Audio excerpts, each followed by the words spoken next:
बीदर शहर के रंग मंदिर में आज राज्य का प्रमुख न्यूज़पेपर प्रजावाणी एवं डेक्कन हेराल्ड द्वारा इनसाइट आईएएस कार्यक्रम का आयोजन किया गया, जिसमें आईएएस और आईपीएस करने वाले इच्छुक अभ्यर्थियों को कई वरिष्ठ आईएएस और आईपीएस अधिकारियों ने मार्गदर्शन दिया। इस कार्यक्रम के मुख्य स्पीकर बीदर जिलाधिकारी शिल्पा शर्मा, जिला पंचायत कार्यकारी अधिकारी डॉक्टर गिरीश बडोले, एसपी प्रदीप गुंटी, मंजुनाथ और विनय कुमार रहे। इस कार्यक्रम का संचालन बीदर जिले के प्रजावाणी के संवाददाता शशि ने किया। कार्यक्रम में आईएएस और आईपीएस की परीक्षा सहित अन्य समस्याओं के बारे में मौजूद रहे विद्यार्थियों और अभ्यर्थियों को अवगत कराया गया। यह कार्यक्रम निःशुल्क रहने से आज रंग मंदिर में विद्यार्थियों सहित अन्य लोगों की भी भीड़ उमड़ पड़ी। कैमरामैन पपुराज का कवरेज। ಕೆಲವೇ ನಿಮಿಷಗಳಲ್ಲಿ ಅವರು ನಮ್ಮ ಜೊತೆಗೆ ಸೇರ್ಕೊಳ್ತಾರೆ।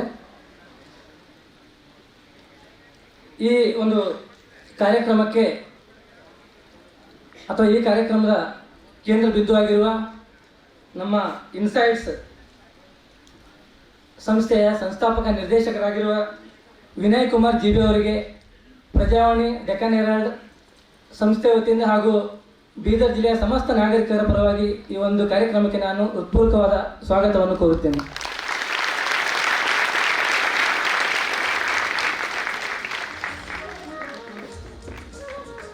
ಅದೇ ರೀತಿ ಈ ಕಾರ್ಯಕ್ರಮದ ಇನ್ನೊಬ್ಬ ಕೇಂದ್ರ ಬಿಂದು ಸಂಪನ್ಮೂಲ ವ್ಯಕ್ತಿಗಳಾಗಿರುವ ಸಾಧನಾ ಅಕಾಡೆಮಿಯ ಸಂಸ್ಥಾಪಕರಾಗಿರುವ ಮಂಜುನಾಥ್ ಜಿ ಸರ್ ಅವರಿಗೂ ಕೂಡ ಎಲ್ಲರ ಪರವಾಗಿ ಹಾರ್ದಿಕ ಸ್ವಾಗತವನ್ನು ಕೋರುತ್ತೇನೆ।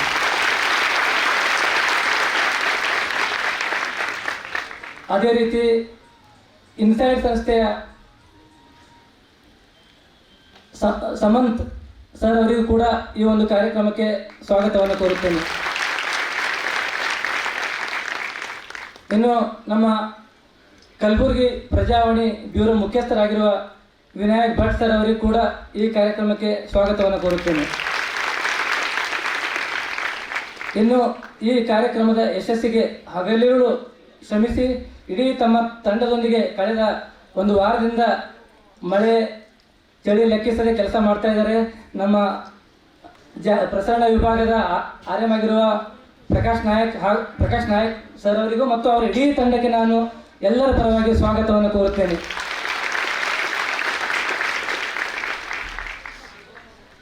ಈ ಕಾರ್ಯಕ್ರಮ ಸಂಘಟಿಸಬೇಕಾದರೆ ಹಲವರ ಶ್ರಮ ಇದೆ। ಅವರು ಸುಮಾರು 10-15 ದಿನಗಳಿಂದ ಮಳೆಯಲ್ಲಿ ಓಡಾಡಿಕೊಂಡು ಇಡೀ ಜಿಲ್ಲೆಯಂಥ ಎಲ್ಲ ಕಾಲೇಜುಗಳನ್ನು ಸಂಪರ್ಕಿಸಿ ಕಾರ್ಯಕ್ರಮವನ್ನು ಅಚ್ಚುಕಟ್ಟಾಗಿ ಸಂಘಟಿಸಿ ತೆರೆಮರೆಯಲ್ಲಿ ಕೆಲಸ ಮಾಡಿದ್ದಾರೆ ಅನೇಕ ಜನ। ಕೊಪ್ಪಳದಲ್ಲಿ ಈವೆಂಟ್ ಮುಗೀತು, ಸಕ್ಸಸ್ ಆಯಿತು, ಎಲ್ಲ ಆದಮೇಲೆ ಸರ್ ಮತ್ತೆ ಊಟ ಮಾಡುವಾಗ ಮತ್ತೆ ಕೇಳಿದ್ವಿ ಏನಂತ, ಸರ್ ಬೀದರಲ್ಲಿ ಒಂದು ಐದು ಸರ್ ಬರ್ರಿ ಅಂತೀವಿ ಅಂದ ತಕ್ಷಣ ಎಸ್ ಸರ್ ಅಂತಂದೇಳಿ ವಿದ್ಯಾರ್ಥಿಗಳಿಗೆ ಸೆಷನ್ ಚೆನ್ನಾಗಿ ಬರಲಿ ಅಂತಂದೇಳಿ ಬೆಂಗಳೂರಿಂದ ನಿನ್ನೆ ಮಧ್ಯಾಹ್ನ ಹೊರಟು ರಾತ್ರಿ ಬಂದು ಹಾಲ್ಟ್ ಮಾಡಿ ಸೆಷನ್ ಚೆನ್ನಾಗಿ ಬರಲಿ ಎಂಬುದಾಗಿ ಹೇಳಿಕೊಂಡು ಅವರು ತಮ್ಮೆಲ್ಲರ ಪರವಾಗಿ ಇವತ್ತು ಇಲ್ಲಿ ಬಂದಿದ್ದಾರೆ। ಸೊ ಅವರಿಗೆ ಜೋರಾದ ಚಪ್ಪಾಳೆ ಮೂಲಕ ಅವರನ್ನು ಸ್ವಾಗತಿಸೋಣ। ಕೇವಲ 2 ಮಾರ್ಕ್ಸಲ್ಲಿ ರ್ಯಾಂಕ್ ಮಿಸ್ ಆಯಿತು, ಆದರೆ UPSCಗೆ ಓದಿ ಸಂಪಾದನೆ ಮಾಡಿದ್ದ ಜ್ಞಾನದಿಂದ ಬೇರೆ ಎಕ್ಸಾಮ್ಸ್ ಎಲ್ಲ ಬರೀತಾ ಹೋದೆ। PDO ಎಕ್ಸಾಮ್ ಪಾಸ್ ಆಯಿತು, 2 ವರ್ಷ PDO ಆಗಿ ಕೆಲಸ ಮಾಡಿದೆ। ಆಮೇಲೆ 11ರಲ್ಲಿ KAS ಎಕ್ಸಾಮ್ ಪಾಸ್ ಆಯಿತು, 2011ರಲ್ಲಿ KAS ಪಾಸ್ ಆಗಿ ಕಮರ್ಷಿಯಲ್ ಟ್ಯಾಕ್ಸ್ ಆಫೀಸರ್ CTO ಕೂಡ ಆಯಿತು।